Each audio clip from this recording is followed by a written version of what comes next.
केकरा मैया के इतना दूध पिया दिया, मार के गाड़िए देंगे हम।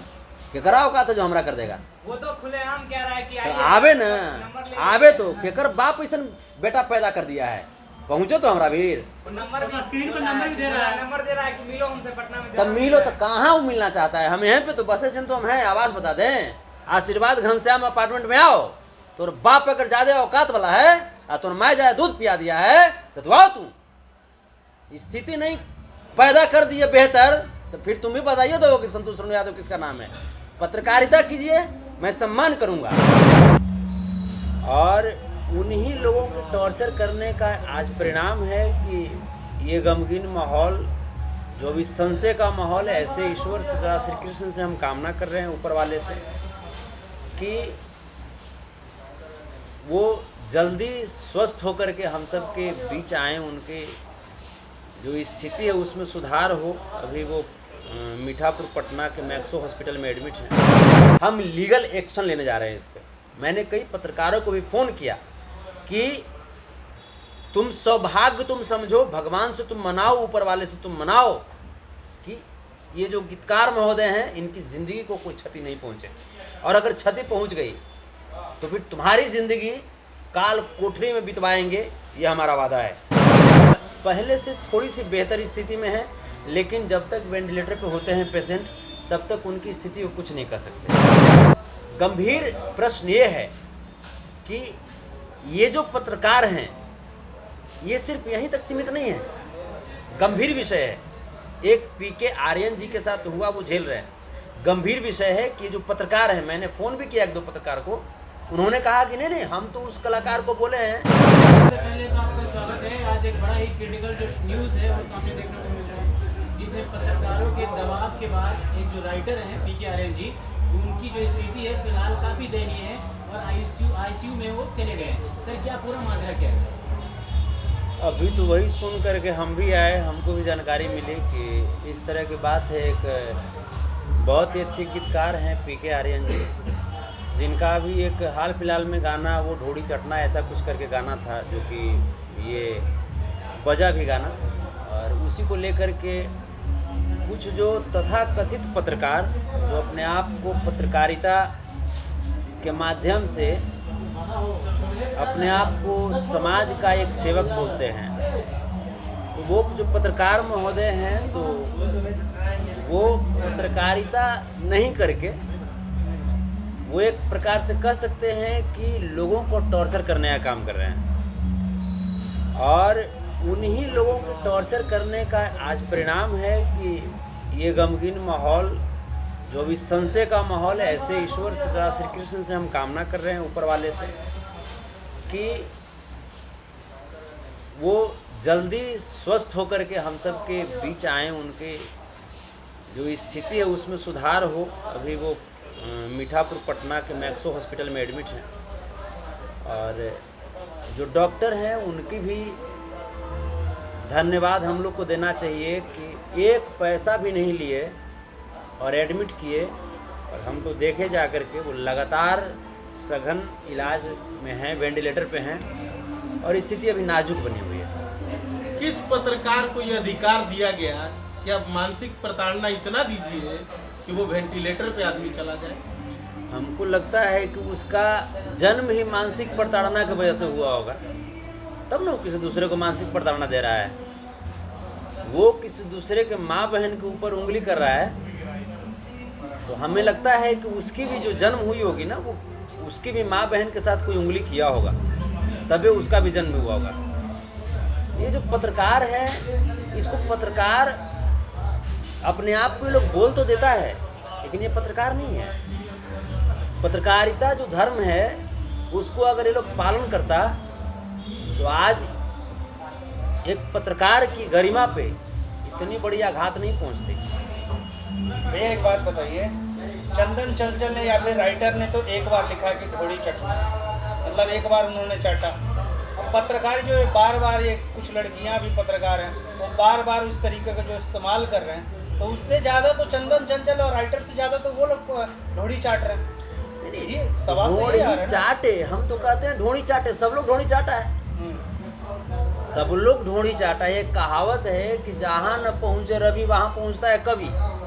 ढोंढी चाटने का मतलब वो समझ गया, अश्लीलता के परवरिश में पैदा ही लोग। पत्रकारिता की जो गरिमा है, आप लोग भी हैं, हम चाहे आप चौकस भारत वाले हो जाएं, नीजू जी हो जाएं, या भोजपुरी गॉसिप इनका है, उधर मनचाहा न्यूज अंकित जी हो जाएं, या मेहदी न्यूज मुन्ना जी हो जाएं, ये लोग भी हैं, ये लोग भी पत्रकार हैं ना। ये लोग उससे छोटा पत्रकार थोड़े हैं। लेकिन क्या है कि इन लोग का एक प्रोपगेंडा हो गया है। हमने छोटू तवाही को देखा, तवाही न्यूज भोजपुरी को, उन्होंने भी आज तक किसी को टॉर्चर नहीं किया। एक्सपोज मीडिया को देखा, ये लोग भेड़िया की तरह समूह बना के चलता है। ये लोग भेड़िया बन ही गया है। तो भेड़िया जब बन गए हो तो भेड़ियापन तुम्हारा ज़्यादा दिन तक नहीं चलने देंगे। चूँकि हम एक कलाकार हैं, उसकी भी रिस्पॉन्सिबिलिटी है हमारे पास।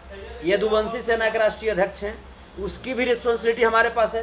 तो हम किसी भी कीमत पे कलाकारों का शोषण नहीं होने देंगे।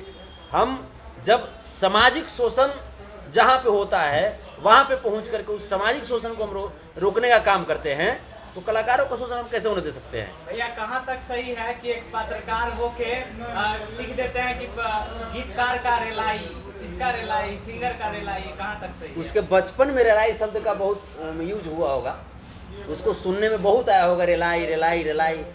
तो भाई बचपन से जो जिस तरह की चीज़ को सुनेगा, मैंने परवरिश उनकी भी गड़बड़। हाँ, उनकी माँ कहती होंगी रेलाई, उनकी बहन कहती होंगी रेलाई, उनकी फूआ, उनकी नानी, उनकी दादी, पूरी खानदान कहती होंगी रेलाई।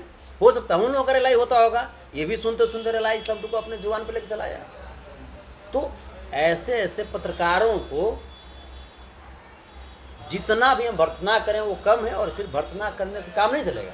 हम लीगल एक्शन लेने जा रहे हैं इस पर। मैंने कई पत्रकारों को भी फ़ोन किया कि तुम सौभाग्य तुम समझो, भगवान से तुम मनाओ, ऊपर वाले से तुम मनाओ कि ये जो गीतकार महोदय हैं इनकी ज़िंदगी को कोई क्षति नहीं पहुँचे, और अगर क्षति पहुँच गई तो फिर तुम्हारी ज़िंदगी काल कोठरी में बितवाएंगे, ये हमारा वादा है। एक सवाल और है भैया। स्थिति है अभी, हेलो सर, फिलहाल जो स्थिति है अभी जो आप देख कर आ रहे हैं आईसीयू से, तो क्या लग रहा है कि थोड़े समय के बाद सुखद जो खबर है वह सामने आएंगे, और उनके जो फैंस हैं जो इंतजार करें कि जल्दी ही वो आईसीयू से बाहर आए और एक बार फिर से अपना चेहरा मुस्कुराता हुआ दिखाए दर्शकों? पहले से थोड़ी सी बेहतर स्थिति में है, लेकिन जब तक वेंटिलेटर पे होते हैं पेशेंट, तब तक उनकी स्थिति को कुछ नहीं कर सकते। हमें याद है तूफानीलाल यादव जी का जब इलाज में करा रहा था, वो दौर मुझे याद है जब 16-17 दिन वेंटिलेटर पर रहे थे और स्थिति अप एंड डाउन चल रही थी। तो जब तक पेशेंट वेंटिलेटर पे हैं तब तक कुछ कह नहीं सकते हैं, लेकिन हाँ पहले से बेटर कंडीशन है। हॉस्पिटल के द्वारा तमाम दूसरे भी जगह से डॉक्टर्स को बुला करके, बेहतर डॉक्टर्स को बुला करके वो इलाज करवाया जा रहा है।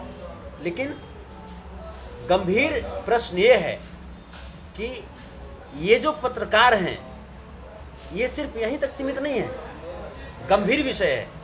एक पीके आर्यन जी के साथ हुआ, वो झेल रहे हैं। गंभीर विषय है कि जो पत्रकार हैं, मैंने फ़ोन भी किया एक दो पत्रकार को, उन्होंने कहा कि नहीं हम तो उस कलाकार को बोले हैं, हम तो एक कलाकार है बुलेट राजा, उसको हम बोले कि जे भाई उसका हम गाल छू करके पूरा लिए हैं, आप जैसे इंटरव्यू, तो बुलेट राजा को तो दिक्कत नहीं है। हमने कहा कि बुलेट राजा बोलेंगे ना मीडिया में कि हमको दिक्कत नहीं है, और अगर उन कलाकारों को दिक्कत नहीं है तो फिर उस कलाकारों के साथ कोई अनहोनी होती है तो फिर वो कलाकार किसी दूसरे कलाकार से नहीं कहेंगे कि हमारे साथ ऐसी अनहोनी हुई है। भैया अगर इन फ्यूचर जैसे उसका इंटरव्यू किया गया, गाल वाल हाथ खींच के, अगर इन फ्यूचर अगर आपके साथ भी कोई पत्रकार ऐसा करता है, अगर आप मैया के इतना दूध पिया दिया, मार के गाड़िए देंगे हम, केकरा औकात है जो हमरा कर देगा? वो तो खुलेआम कह रहा है कि तो आवे ना, आवे तो केकर बाप ऐसा बेटा पैदा कर दिया है, पहुँचो तो हमरा वीर। नंबर भी स्क्रीन पर नंबर भी दे रहा है, नंबर दे रहा है कि मिलो हमसे पटना में। तब मिलो तो कहाँ वो मिलना चाहता है? हम यहाँ पे तो बस स्टैंड तो हम हैं, आवाज़ बता दें, आशीर्वाद घनश्याम अपार्टमेंट में आओ। तोर बाप अगर ज्यादा औकात वाला है और तोर माँ जाए दूध पिया दिया है तो दुआओ, तू स्थिति नहीं पैदा कर दिए बेहतर, तो फिर तुम भी बताइए दो कि संतोष शर्मा यादव किसका नाम है। पत्रकारिता कीजिए, मैं सम्मान करूंगा। पत्रकार समाज के चौथे स्तंभ होते हैं, मैं सम्मान करता हूं पत्रकारों का, लेकिन पत्रकारिता के माध्यम से, पत्रकारिता हाथ में माइक लेकर के अगर किसी को टॉर्चर करोगे बर्दाश्त कर लेंगे? हैं, हत्या करोगे किसी का? पत्रकारों की गरिमा को आप गिरा रहे हो।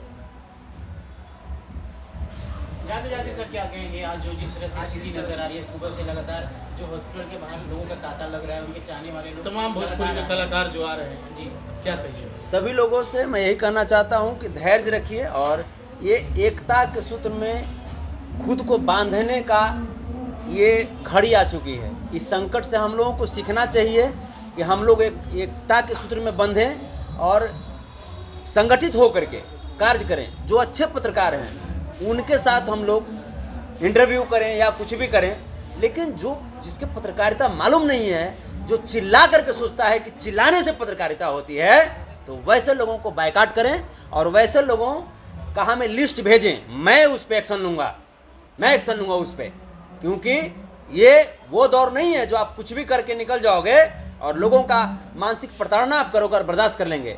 साथ ही साथ मैं मैक्सो हॉस्पिटल के जो भी डॉक्टर्स पैनल हैं, प्रबंधक हैं, डॉक्टर विक्रम जी, डॉक्टर पवन जी के साथ जितने भी डॉक्टर हैं, उनके स्टाफ मेंबर्स, सभी लोगों का मैं कोटि कोटि में धन्यवाद देता हूं कि बिना 1 रुपया लिए हुए वो एडमिट किए और साथ ही साथ जो लाए थे जैसे उनको पेशेंट को पीके आर्यन जी को, उसमें राहुल सम्राट जी का अहम योगदान है, शशांक जी का अहम योगदान है। इन दोनों भाइयों को मैं धन्यवाद में देता हूं कि इस विकट परिस्थिति में आपने हिम्मत किया और हिम्मत करके उनको हॉस्पिटल तक पहुंचाया और आज कम से कम वो हम लोगों के बीच हैं। जीवन और मौत के बीच ही हैं, लेकिन हम लोगों के बीच वो हैं। Thank you. मोस्ट